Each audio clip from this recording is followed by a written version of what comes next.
Magandang araw po mga dol. Ngayon po, ayan. Pinaani na po namin yung palay namin ngayon.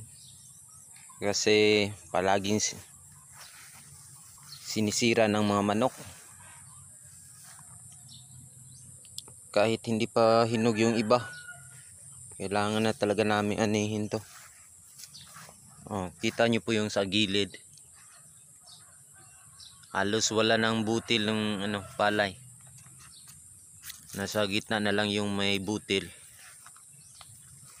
Dito sa gilid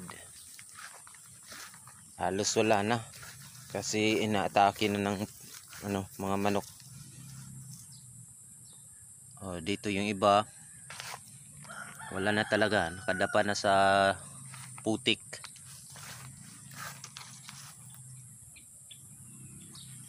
So no choice po tayo,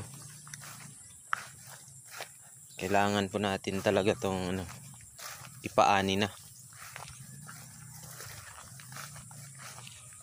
Dito po sa unahan yung sinimulan ng anihin. Ayun, meron ng manok na.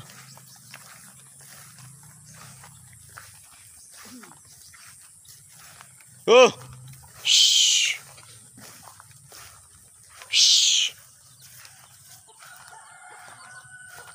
Shh!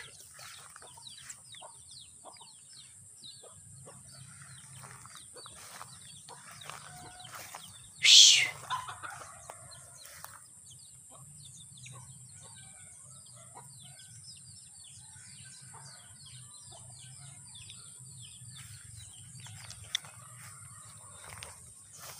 So yun lang po mga dol.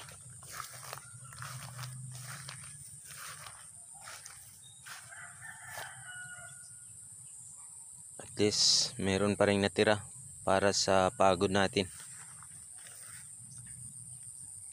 Alam.